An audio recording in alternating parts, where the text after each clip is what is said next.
slide away from conscience rights has placed the basic liberties of religious Britons in particular in the crosshairs. A little over 2 years ago, the British government charged Adam Smith Connor, a 51-year-old physiotherapist and an Army veteran, with the heinous crime of standing 50 meters from an abortion clinic and silently praying for 3 minutes. Not obstructing anyone, not interacting with anyone, just silently praying on his own. Vice President Vance taking a strong stance for free speech and religious liberty on the international stage this weekend.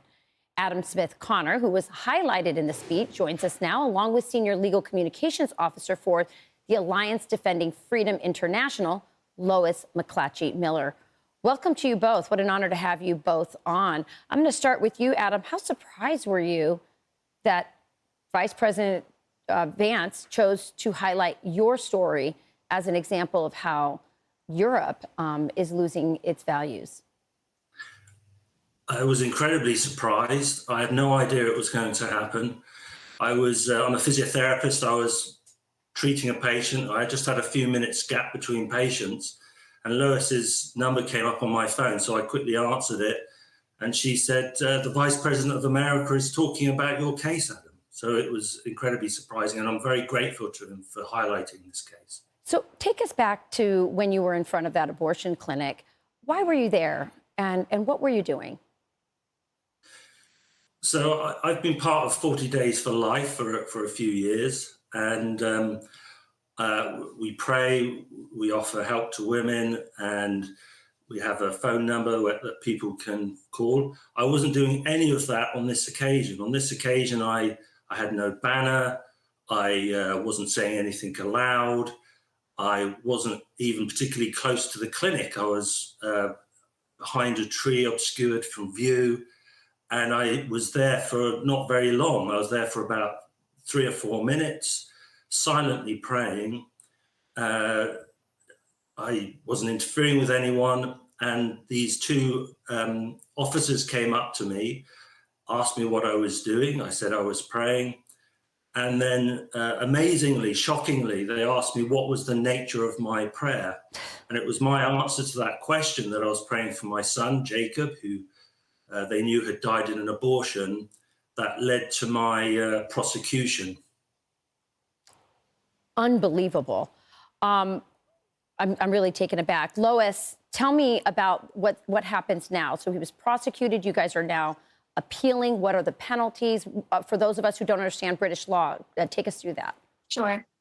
Adam was convicted on account of his silent prayer. He now stands a criminal because of his thoughts, and he was ordered to pay £9,000 to the other side who prosecuted him. As a result, ADF International are supporting Adam's legal defense as we seek to appeal this judgment in July. But this intervention from President Vance highlighting the case has really exposed that this is the worst example of censorship in the West right now. If we cannot think thoughts in our head on certain British streets, then we have no hope for freedom anywhere else.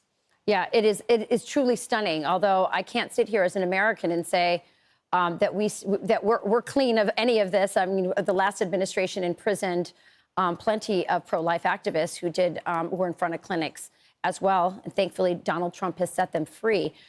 Adam, what's your message to the British government, to Western powers? Just as J.D. Vance was up there, what are your thoughts? What would you like to say about any of this? Well, my case is not an exception. I'm very grateful that mine was highlighted, but J.D. Vance could have spoken about Claire Brennan, who has been prosecuted in Northern Ireland for saying the Lord's Prayer. Could have spoken about Stephen Green, who was prosecuted and had his appeal turned down. You know, his appeal, he was doubly prosecuted in a sense for holding a Bible verse in Ealing in London. And Isabel Vaughan Spruce in Birmingham, who has been arrested twice and is being harassed continuously by the police for silently praying. Father Sean Goff, also in Birmingham, who was, they attempted to prosecute him for having a bumper sticker. So my case is one of many, many cases that are out there. And I wanted to highlight that, you know, many of our MPs and members of parliament are backpedaling now. They're saying that, oh, no, we haven't banned silent prayer. And I just want to remind them that I looked this up before I came on air, On the 7th of March 2023, 255 members of Parliament voted against an amendment to the abortion clinic buffer zone clause to ensure that silent prayer was not made an illegal activity outside of abortion clinics. Amongst those 255 MPs was our Deputy Prime Minister, Angela Rayner, our Foreign Secretary, David Lammy, our Home Secretary, Yvette Cooper, our Chancellor of the Exchequer, Rachel Reeves, and our Health Secretary, Wes Streeting, all voting to make it a crime to pray silently. Our Prime Minister, Keir Starmer, didn't think it was important enough to even vote on it. He abstained. Yes. So these people really... Finish your thought. Yeah, in my opinion, my humble opinion, that Britain is a country that has always stood for freedom alongside America in the Second World War and at other times. If you cannot even stand up for the basic right to practice your faith in peace in this great nation, in my opinion, you do not deserve to be in government. And I call upon these people to repeal this law. It goes against everything that we as a nation stand for. Yeah, I couldn't agree with you more. I thank you, Lois, for representing Adam. He's definitely deserving of that. And Adam, I thank you for speaking out. This sounds like not just an attack on free speech, but it sounds like a war on Christians, frankly. And I just want to thank you both for joining us and sharing this message. And I know you appreciate J.D. Vance highlighting this as well. Thank you both for joining us. Fascinating.